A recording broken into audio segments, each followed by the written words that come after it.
Hi, part 2 of week 4. Now, I said in the syllabus that we'd be looking at output methods. The key one is speaking, so we're going to focus on that over writing. In Weebly, you'll see if you click on number 4, you shall get, let me see if I can bring that down a bit, you shall get this PDF. Now, two things I want to look at. Kinds of questions that you should ask and why, and also the number of different, hold on, if we go here and click on Teacher Toolbox, a number of different popular activities. Now, I have basically gone through a number of different books, like the ones I showed you earlier, and put in a nice condensed form the common ones that teachers like me have used and do use. It's in alphabetical order, mostly, and there are two things in this file. Activities, again, they're focused on speaking activities, although some of them will also be writing or listening, depending how you redesign the activity. Let me move this across a little bit. And down below, you will see techniques. Now, techniques are things that you can do anytime during a lesson or during an activity. They're short ideas to help review and consolidate or deepen learning. Again, in alphabetical order, from A to Z, or V in this case. Now, if we start with the techniques, it says use these techniques in your class or your micro lesson. So maybe you're introducing, or rather reviewing sports, and you say, okay, do you remember the words we learned last week? Yeah, we did sports. Right, okay, everyone stand up. Name a sport beginning with A. Somebody's archery. Right, good. Sit down. Sport beginning with B. Baseball. Good. Now, it's very predictable when you do A, B, C. So then you can vary it. Okay, how about G? No, can't think. Okay, T. Table tennis. So that's a quick A to Z around the class. Or it could just be you do it in the original order, A, B, C, and the first student to put up their hand and get it correct gets to sit down. Color is another one. Using color is a common one. The first one being red for wrong answers, green for correct answers when writing on the board. There's lots of other ways, like using Cuisenaire rods that you can click on, but we're not going to go into here. Now, teachers make mistakes, sometimes because it's a genuine mistake, but it is always good to make deliberate mistakes.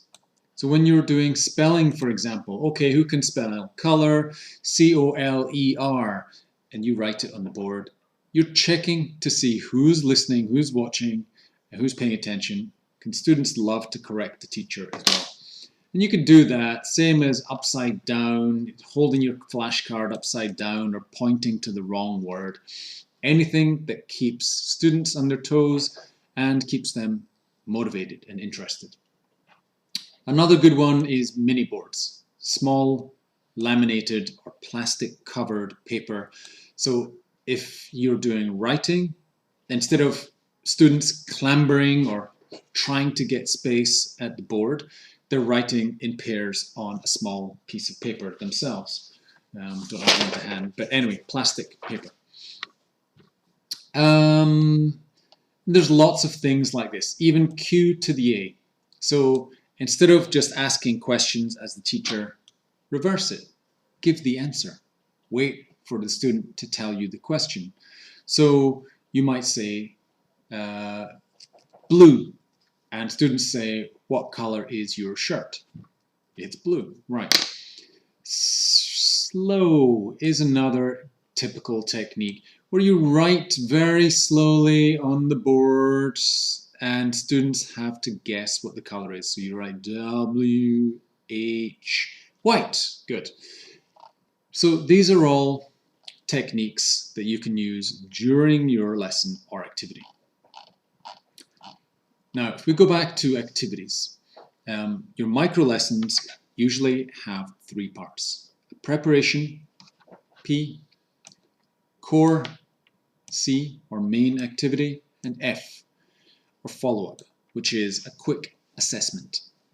So preparation is previewing any words that students need to be able to do your activity successfully. You want success. Core, the main activity where students use the words or grammar that you give them. And I usually give you those activities. So when you click on, for example, micro lessons and grammar review activities, the file is showing you core activities, main activities.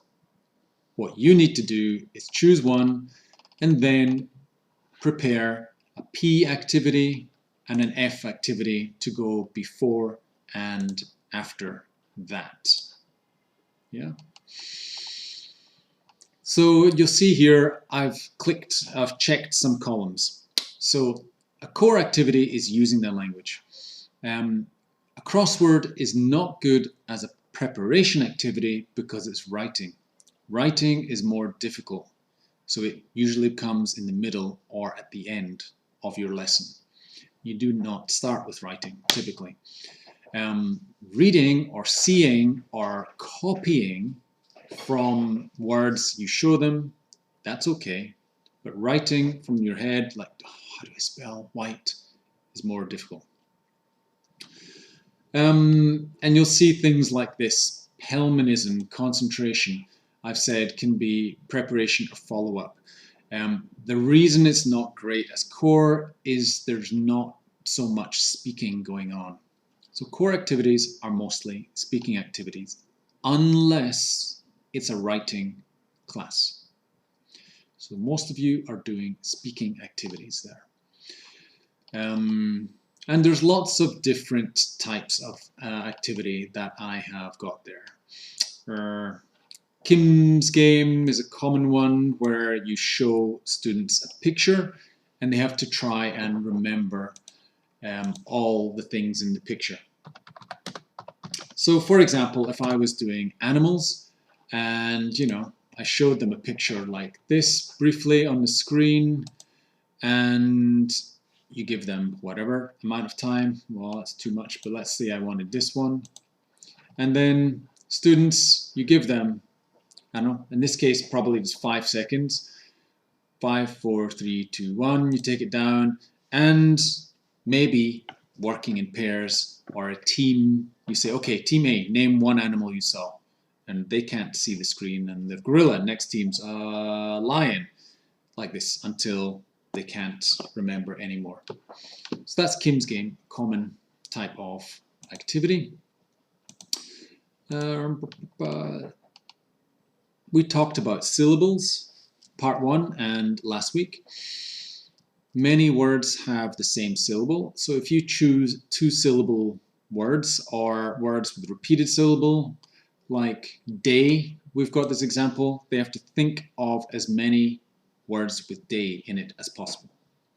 Or even easier, you read some words, and when they hear a word with day in it, they stand up or hold up their hand or hold up a green card. Yeah, green cards and red cards are good for individual participation. Everyone has a red and green card. It's also good visually to see who understands and who doesn't. So when you say Sunday, everyone holds up a green card except John. He's holding up the red card. John didn't get it. And you give another word like hickory, but he thinks it's day and he holds up a green card. Then John has a problem with that syllable or recognition of that syllable. So yeah, visuals, cards are good. Or right hand, left hand is another alternative. True, false tables, similar type of thing. There's lots of good ideas there, simple ones. Now these are in addition to the main things that I give you in the micro lesson files.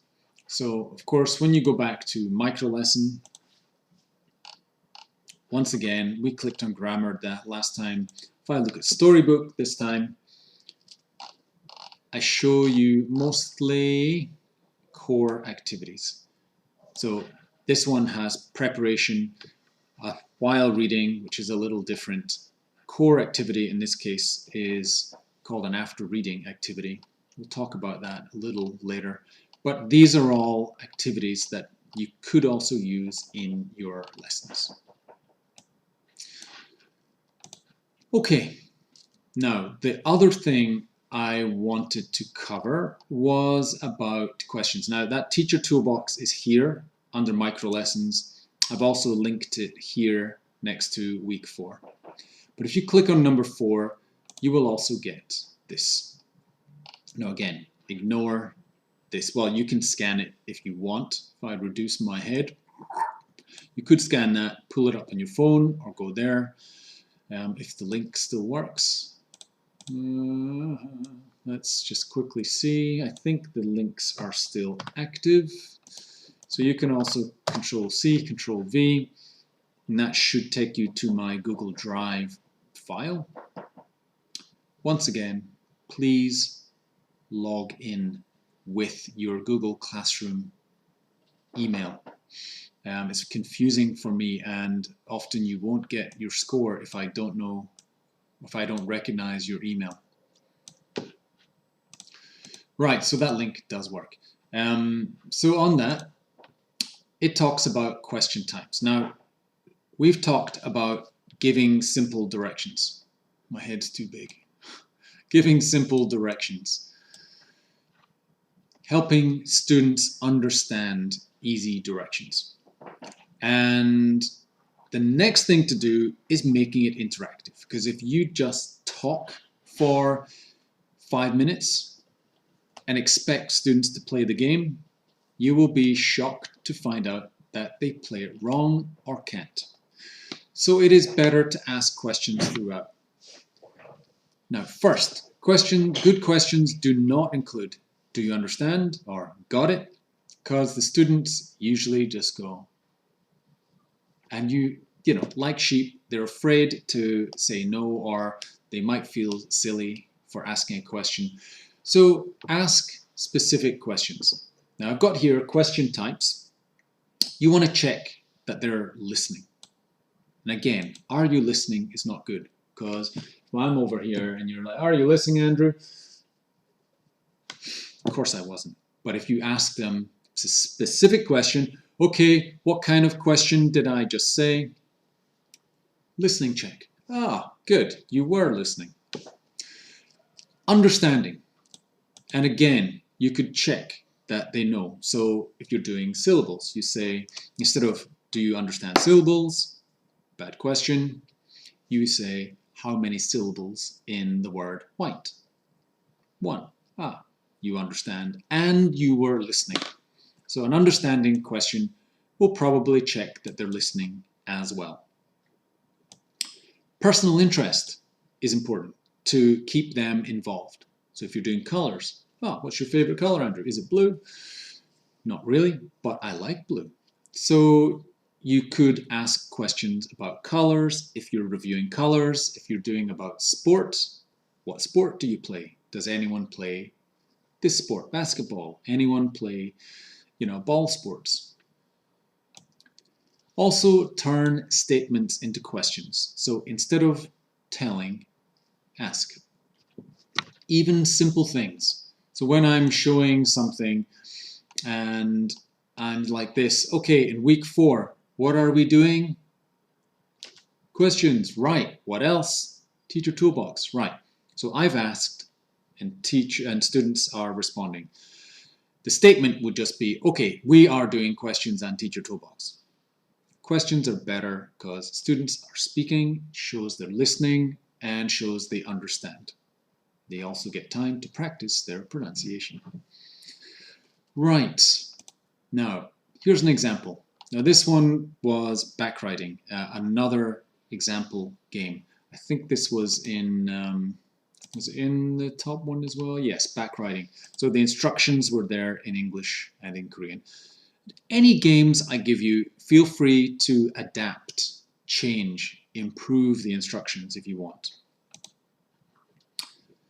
So this class, this is what I've done before. I've said, write out the directions, keep them short and simple, then ask questions. So they've said, class, this game is called backwriting. Even that, I can turn into a question. So I write on the board, backwriting, and I ask students, what's the game called? Backwriting. Have you played this game before? Important question, because if somebody has, you ask them to give the directions. The less speaking you do, the more they do, the better.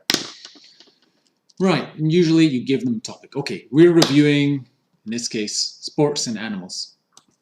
Or you could ask, what words did we learn last class? Sports. Right, let's review sports. Now it says here, class, what can be the example of sports? There's an easier way to phrase that. You could say, what sports do you know? You could do that A to Z. Any sports beginning with B, baseball, basketball. T, tennis, table tennis. So you can mix it with a technique. Some people do PowerPoint. What's this? What's this? What's this? Could be cards on the board. Any way to review the sports. Right. Now, who wants to go first? Right, so you'd have things like teams. This game has 5 teams. So get into team of 5. Teams, get into 5 teams, sorry. Then you can ask, is everyone in a team? How many is in your team? Right, the team's equal, good, okay. Then you've got here, right, Audrey comes and writes the word and means back, right. Probably I'm speaking directly. So Audrey, you come here, right, you write this word on Audrey's back. You're showing them a word on the board, probably, or on a card. Right, so Audrey, what's the first letter? Let's say we're doing baseball, and she writes with her finger. Then you ask did you, or which letter did Audrey write? B, right. Do you know any sports beginning with B? Baseball. Audrey, is that the word? Yes, okay, finish already. Let's try again. You can see, rather than just telling, when you're following through with questions, students immediately respond and you know, as a teacher, if they are listening, understanding, and the game will be a success. Also, added benefit, anyone whose English is not good can see what to do and they can guess what's happening. Even if they're speaking in Korean, you can hear and understand if they've understood or not. Give them extra help if not. Right. Here's another quick example with acrostic crosswords. Again, avoid difficult words. Let's start crosswords. Has anyone played this before? What's your team's name? Have you seen a paper like this before? What words did we learn last week? What words do you remember? How many words do you need to write? Right, these are all good questions. What is the spelling of impala? I think she means here, is the spelling of impala right? Is it correct? And I think I would just say that. Point to the word on the board. Is this correct? Is the spelling correct? Which is wrong?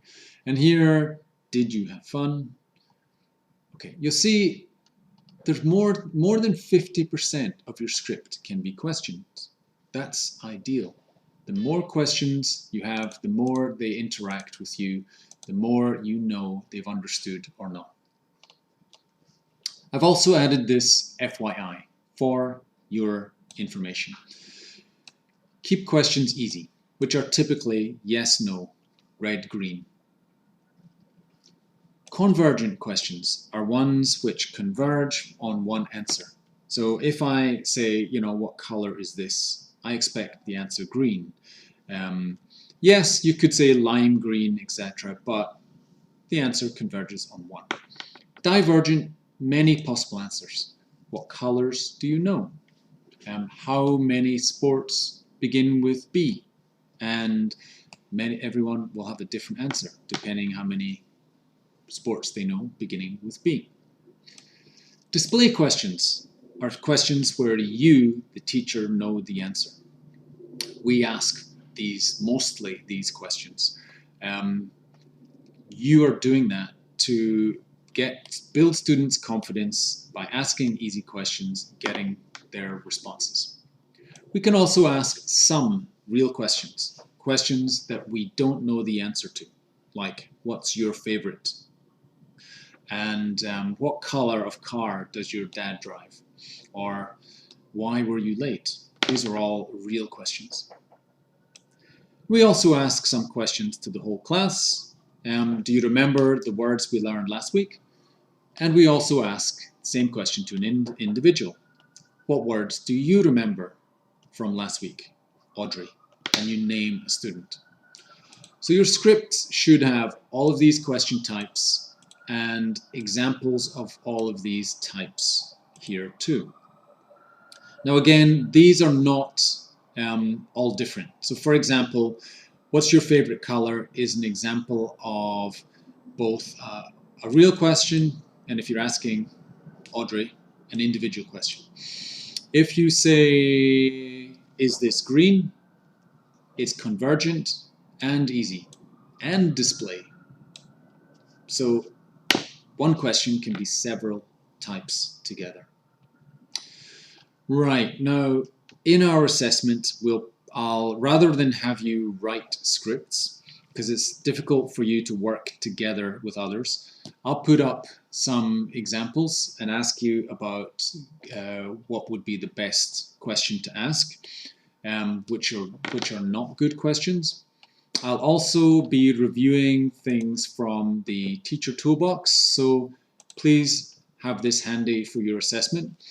I won't expect you to know what's a suitable preparation core follow-up, but I will expect you to know, for example,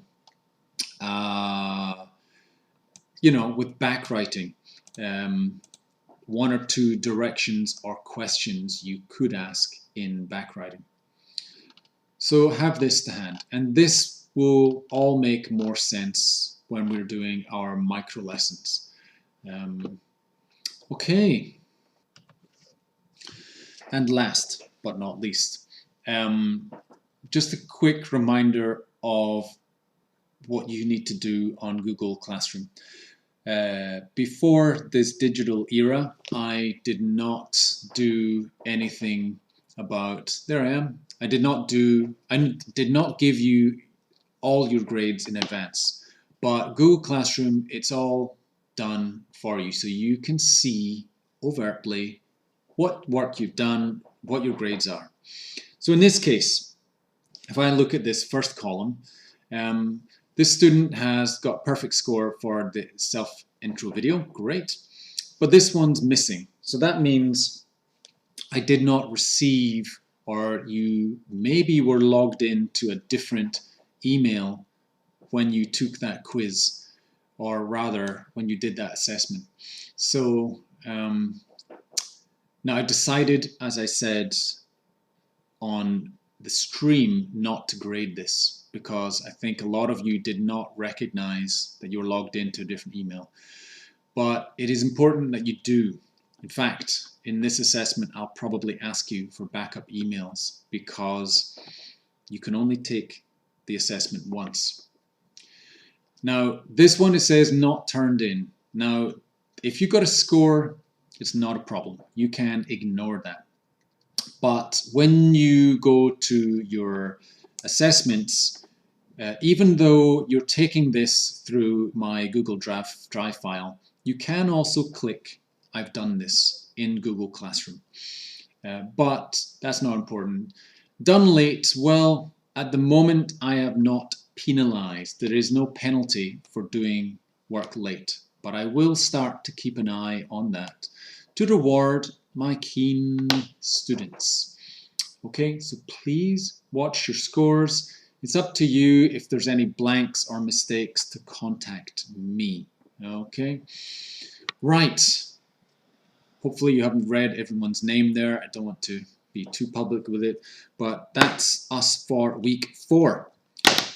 I hope you're surviving, and we'll see you next week.